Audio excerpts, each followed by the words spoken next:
Welcome to Revenue Rehab, your one-stop destination for collective solutions to the biggest challenges faced by marketing leaders today. Now head on over to the couch, make yourself comfortable, and get ready to change the way you approach revenue.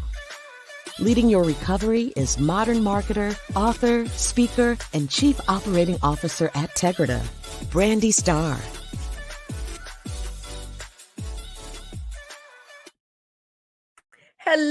Hello, and welcome to another episode of Revenue Rehab. I am your host, Brandi Starr, and we have another amazing episode for you today. I am joined by Emily Schneider. Emily is a visual storyteller with an enthusiastic passion for presentation design, specializing in transforming complex content into captivating presentations that seamlessly blend storytelling with eye-catching design. Emily brings nearly 2 decades of experience in marketing and branding to the table. Her strategic collaboration with clients ensures that their messages come to life through beautiful, impactful visuals. Emily's journey began with a Sweet 16 invitation, igniting a love for design that has flourished into a thriving career. Emily, welcome to Revenue Rehab. Your session begins now. Thanks, Brandi, and thanks for that awesome introduction. That gave me all the good feels. I appreciate that. Well, I appreciate it, and I am a person who thinks in PowerPoint, so I am looking forward to our discussion. But before we dive into that, I like to break the ice with a little woo-saw moment that I call buzzword banishment. So, pick an overused buzzword that you'd like to get rid of forever. Yes, especially in my industry, I feel like make it sexy just should not apply when you're talking about PowerPoint. Sexy is a thing you feel. It's not a thing that we design in business. I have to hang my head in shame because I definitely have used that phrase many, many times with our internal designer. So I will try really hard to not say make it sexy today, at least. I mean, it works, but I don't think it applies in the right way. There's better ways to articulate, is what I believe, right? Yes, Anyway. yeah, and it is definitely one of those phrases that doesn't fit there, but does get overused. Yes, yeah, So exactly. now that we've gotten that off our chest, tell me what brings you to Revenue Rehab today? Yeah, I'm just here to share what I do, my magic. My zone of genius allows me to light up and shine and do the work that I love and make an income and an impact. And so if I'm here to help somebody else shine a little brighter, make it easier for them to tell their story and teach them, some of my strategies, or share with them, I should say, some of my best tips, I'm so happy to pass that forward. I'm very, understanding that not every project has the time or the money to invest in somebody like me, but there's so many ways that we can be more intentional with how we set up our stories, especially when it comes to the visual aspect of PowerPoint or presentations. And so I am so happy to share some of that with your audience. Awesome. And I know from our just, kind of past conversation or interaction, that nailing that board presentation is one of, the key places that is critical for our audience in making sure that we're conveying that key message effectively and, that we take out some of that challenge with the amount of time that it takes and all those sorts of things. So as we go into this conversation, I believe in setting intentions. It gives us focus, it gives us purpose, and most important, it gives our audience an understanding of what they should take away from our discussion. So what's your best hope for our talk today? Can I give you 3? They Yes, go together. I will take it. Okay. Less is more, consistency, and intention, and being intentional with your story. Okay. And I love that. And I think those are good. And in terms of doing anything visual, I do think that is good advice. Less is more, consistency is key. And what was the third one? Being intentional overall. Be intentional. And I wrote those down to make sure that I don't forget them. And so as I've talked to different executives, especially, there's lots of SaaS PE backed firms, there's lots of publicly traded companies.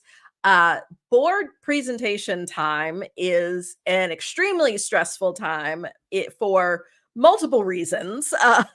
And we obviously won't cover all of them here today, but there is always a consistent need to make sure that what is being put in front of the board is meaningful, tells the story of what's happening in the business, and is also concise, because I think every executive, and even more so in marketing, I think a consistent complaint that I hear is, marketing is given just a sliver of agenda time to, talk about all of the things. And so that ability to be concise, that less is more, being able to tell a story in a way that speaks the language of business while also, sharing what is happening in marketing, it is really a challenge. And so I want to start with just asking kind of what are some of your best practices, things that you've helped clients with? Like, give me all the good stuff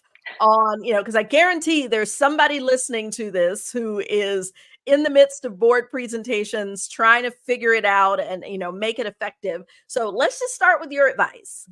Totally. So I love that question. I feel like I get asked this a lot by my clients too, who come and are like, this isn't working. How do we make this better? Right?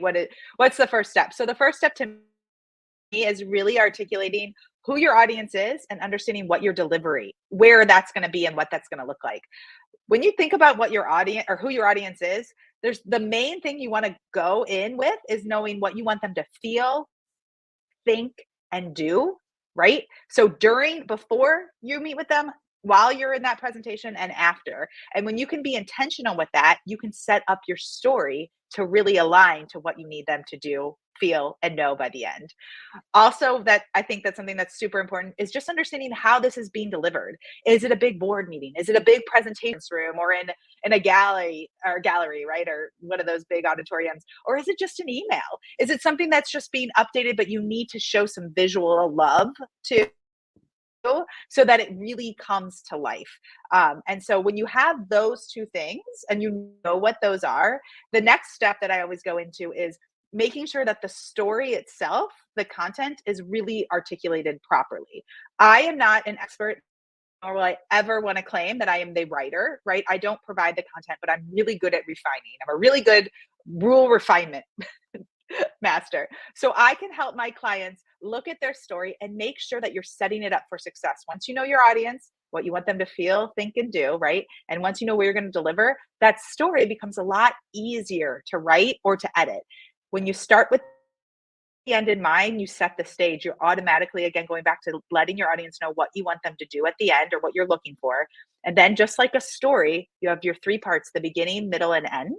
And when you can cadence your story around that, giving, the beginning, setting up where you are, where you've been, you've kind of already said what you need to do, but going into a little bit more details. The middle is really that heart of the story. It's where the tension is. It's where the investment needs to make. It's where the focus needs to be. It's really talking about kind of what the problems or opportunities really lie, and where the heart of energy is going to be spent, not only in your presentation, but in that business. And then the end is kind of reminding everybody about what's been shared and giving them action and opening the floor to create a conversation, to ask some questions, or to get more clarity on what you've shared. And when you can lay your story out in that sequence, what I found is those conversations at the end are not asking clarity around what you share. They're actually asking clarity about the business, where you want to move forward, what decision you need, right? You're getting more granular or more specific about the conversations you need so that they can make the informed and impactful decisions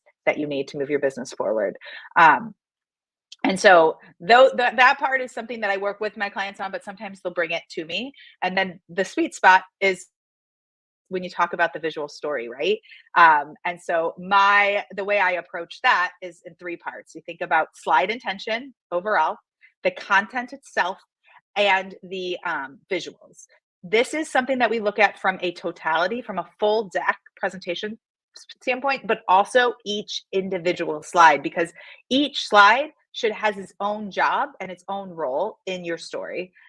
When you think about slide intention, it comes down to two simple things: balancing content and visuals, and being really focused on what those 2 to 3 key takeaways are. You don't want to overwhelm them. Like you said, you don't want to death by PowerPoint, I think also might be a buzzword that I tend to hear a lot, but I appreciate that because that's why I'm here. But the idea that like we can't digest information when there's so much of it. So focusing on those key 2 to 3 things per slide is really going to help you lead your audience in what you want to share with them and get them to follow along. When it comes to content, this is where less is more and consistency are huge. Less content, less words. A headline should be a headline. It should be brief. It should be like one line. Bullet points don't need to be paragraphs.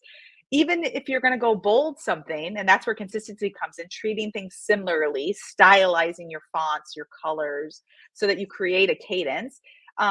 If you're going to bold something, what happens if you delete everything else that's not bolded? Is your point still there? You've just simplified your content, and now you have maybe 30 words per slide instead of 100 because you're focusing on what you're telling. The slides and their intention should be supporting your voiceover, should be supporting the visual or the story you're sharing.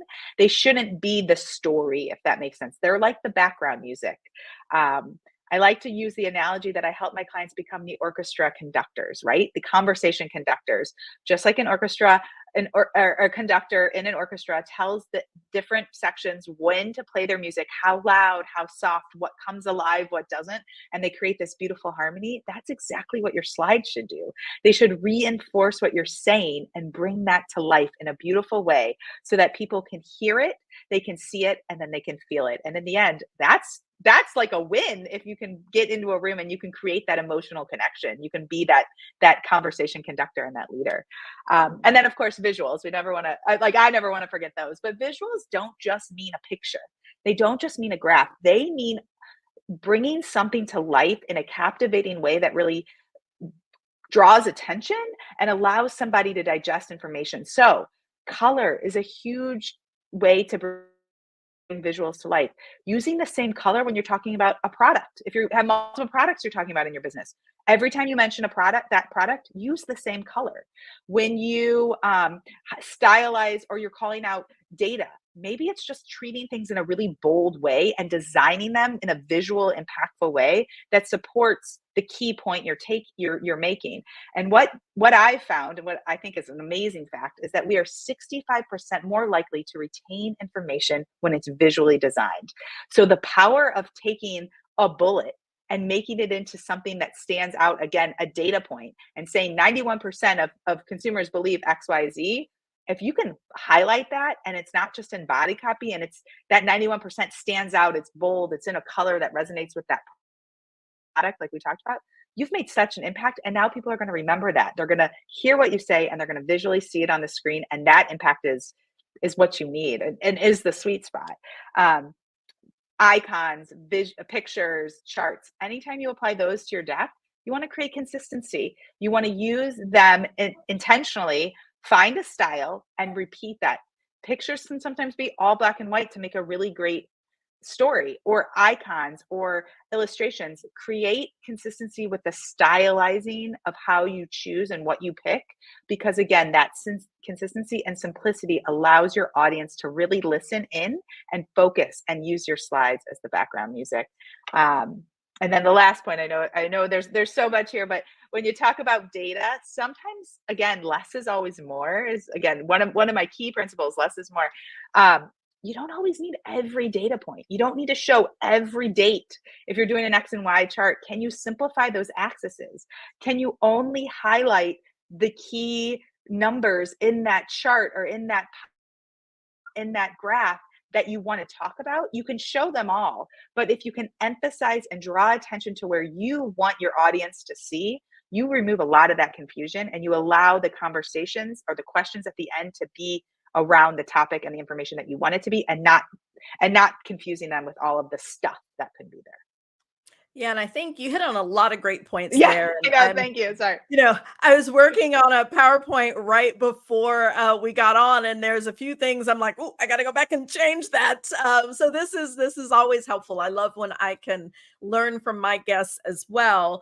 And so I want to kind of dig in to talking about charts and visuals, because so often when we are presenting to the board, there is a lot of numbers and there's a lot of data and trends and all of the things. And I do agree that there is this, strong internal need, I guess, to show all of the numbers and all of the trends and all of the things that go into this. So I'd love to hear you expand more on those ways that you're talking about really highlighting the stuff that's important and not showing everything. Can you give a few more examples of, just thinking of things we might be presenting that lend well to that advice? Yeah, totally. I love that. And I spend a lot of work in designing charts, right? And it goes back to simplicity. It's all about, the first thing is always identifying that you have the right type of chart for the data and the story you're telling. A pie chart is beautiful, but if you want to talk about the whole, the whole system and then breaking it apart, it doesn't necessarily show how months are growing, or the impact of a bar chart where you can see change and growth happening, right? There's different needs for different data. And that's something that I work with my clients just to better understand what they need to say and something to think about. Each kind of chart has its own unique little nuances, I would say. But the biggest point is, can you keep taking information away in terms of labels? Do you have to have a key? Is there a way that you can color code a key somewhere else? Can you highlight copy if you have a little bit of content on that slide, can you highlight that copy or color or bullet that in that color that then matches the chart, so you don't have to overdo or repeat information. I'm really big on like simplifying axes and even making them, subtle, smaller, italicized, going to gray. Do you need all the lines and those information behind, or can you just have in a bar chart the bars?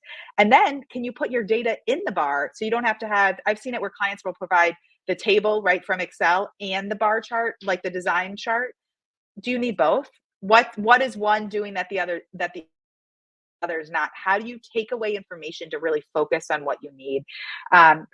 There's also the beauty of, calling out things, whether it's in highlighting, which sometimes I'll do gray boxes or dotted lines behind things to show the section of what I want to focus on in that bar chart, let's say. So again, if you're looking at a year-long story, but you want to focus on one quarter, create a container that allows for that information to stand out. Or can you push back the other bars with an opacity so that one kind of stands out, so you can still show everything, but you're driving emphasis in that area.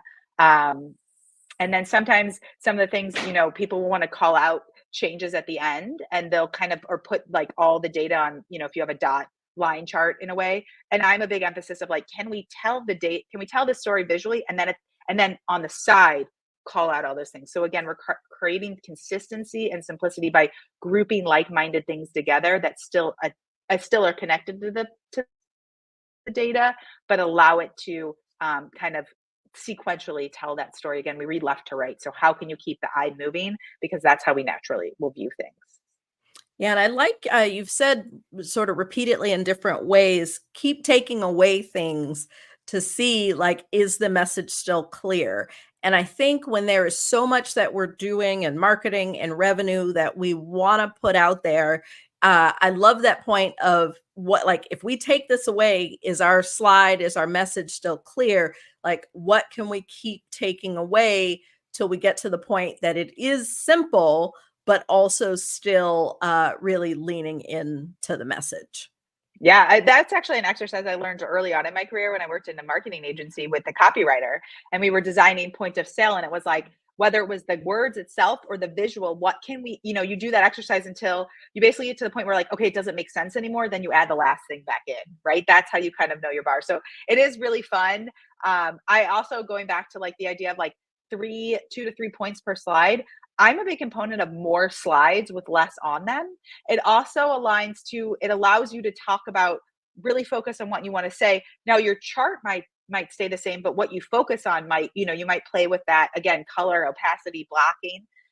But what you're doing also is you're visually switching things up. And we know our minds, the neuroscience of how we listen. And especially, I just heard the term we're in an attention economy, right? We're all, and everything and anything is creating us to get distracted, or that squirrel brain kind of space. And so when you can change things up subtly, you re-engage your audience and you bring them back in.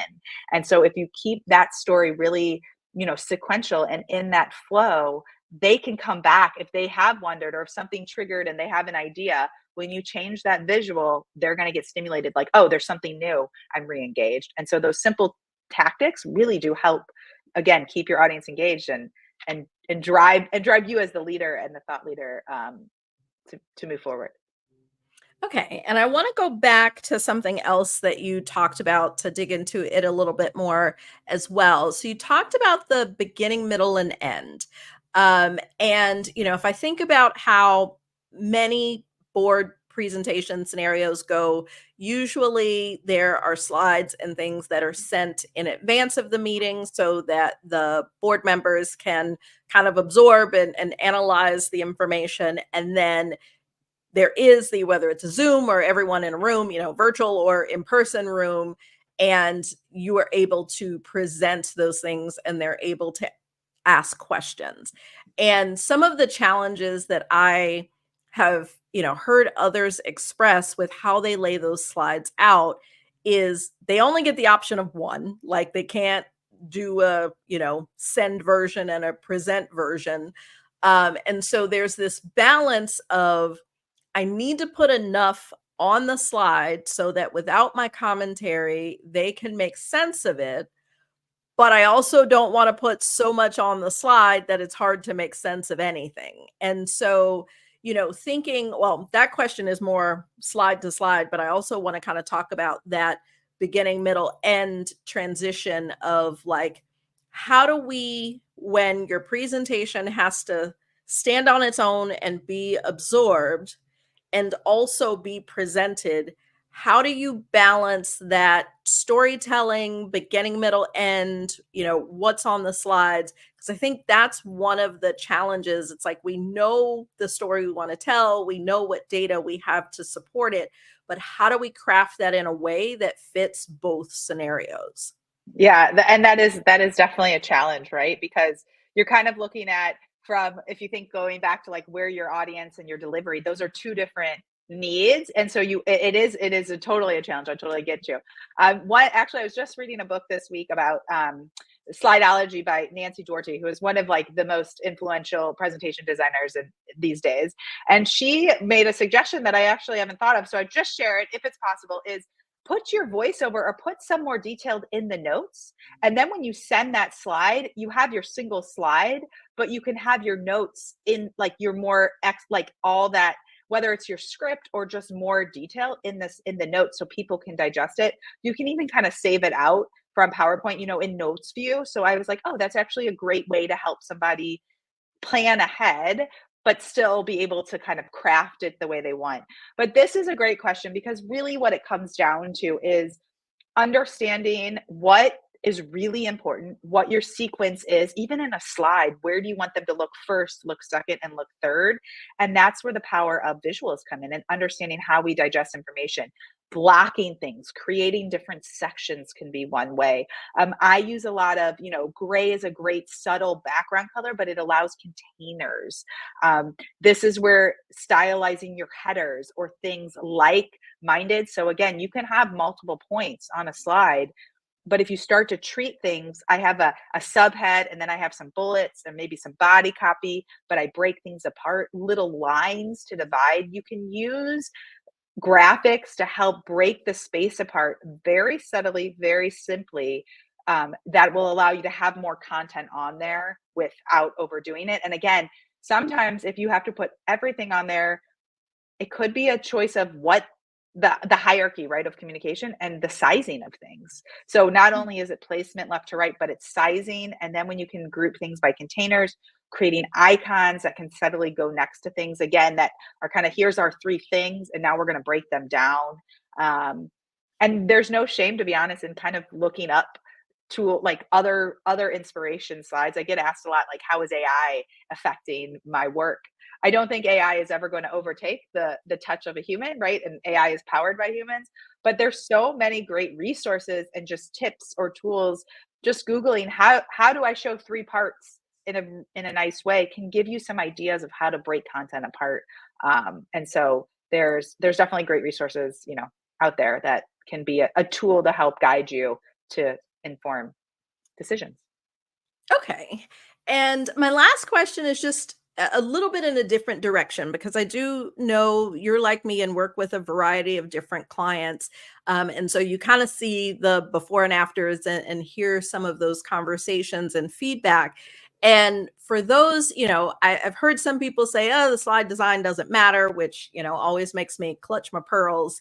Uh, but in, thinking about those people who may not understand why they need to give this level of effort and attention to how things are laid out and designed, what's the real business impact of when you get this right, whether it's a board presentation or, anything else, versus when you don't make that effort to do the kinds of things that you're talking about?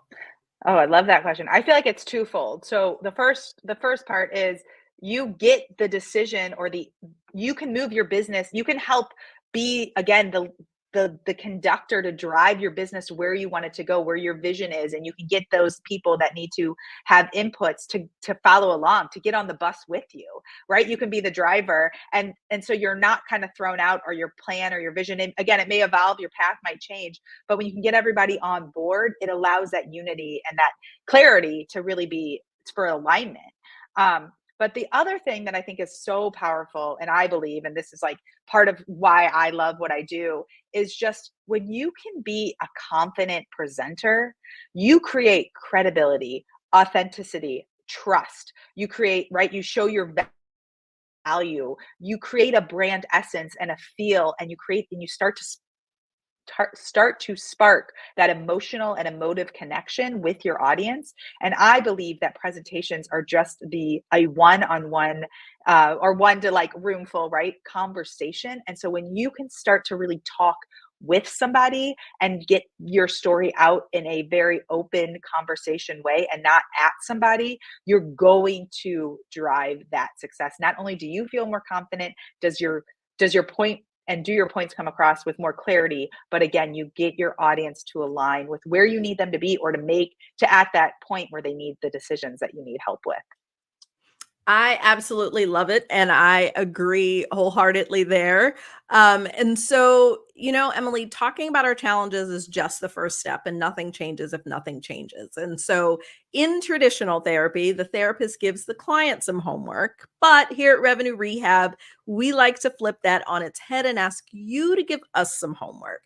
So, I'd love to hear your one thing. What is, for those that are listening and they realize that they need to get their presentation game together, what's that first step? What would you recommend that they do? Plan, get ahead of it, give yourself some time to start to map it out, to get it going. And I have a minimum of 10 days with my clients in terms of normal turnaround from kickoff to final delivery, because that just not only allows me time to digest it, to work through it, to provide feedback, make edits right with them, but also for them to really get to know their content. If we do it the night before, we're all over the place, and it's chaotic, and it comes off as chaotic. So the more you can plan and get ahead of it, and you can be intentional, and you can set yourself up for success.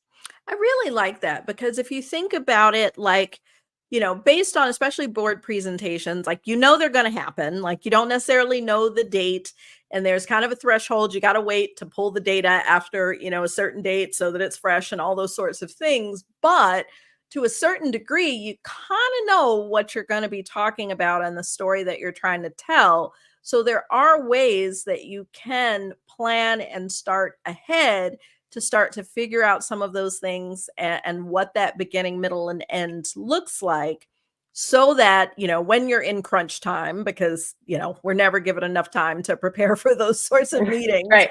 that you have at least had some of that space to really think about it. And then once you have your actual data, you can look at, what do I want to use? Is this consistent with the story I wanted to tell? So I really love that as an action item. to give people that, because I do think we do, as much as I'm a procrastinator and think I work great last minute, I do think we do all work better when we've got space to, let things sit, let our brain digest and process. So that's a good opportunity because time is always a challenge. So if we plan ahead, I think we get there. So I love it. Yeah, I have always say, like, when I'm busy, I get so much more done. But we could like kind of preface that with, like, just because you have more time doesn't mean you have to give yourself endless time. Set 30 minutes to start drafting out what your outline looks like. Sit down for, again, an hour with PowerPoint and start laying it out. It doesn't have to mean that it's endless. You could still create those really functional time blocks, I think, are in the planning process. Yes, I agree. Well, Emily, I have enjoyed our discussion, but that's our time for today. But before we go, tell us how our audience can connect with you and give us the shameless plug, because I'm sure there is someone listening that is like, yes, I need to talk to Emily. So definitely tell people, exactly what you do. Of course. So again, I am a visual storyteller specializing in PowerPoint design. I have a magical knack of simplifying complex information to make it more impactful and resonate better with your audiences so you can really tell the story that you want. You can find me on my website at IamEmilySchneider.com. I'm also super active on LinkedIn and always love networking and connecting with people on there. A little bit of a shameless plug is, if you go to my website, under my blog, I do have a one-pager that has my 4 tips that breaks down the audience, the story, the visuals, and the delivery. So you could print that out or just reference it the next time you are planning your presentation. Awesome. Well, we will make sure to link to both your LinkedIn and your website. So wherever you are listening or watching this podcast, definitely check the show notes so that you can connect with Emily. Well, again, I have truly, truly enjoyed the discussion. So thanks so much for joining me. Thank you so much, Brandi. It was a pleasure to be here. Awesome. And thanks everyone for joining us. I hope you have enjoyed my conversation with Emily. I can't believe we're at the end. Until next time. You've been listening to Revenue Rehab with your host, Brandi Starr. Your session is now over, but the learning has just begun.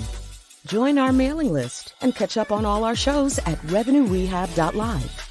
We're also on Twitter and Instagram at Revenue Rehab.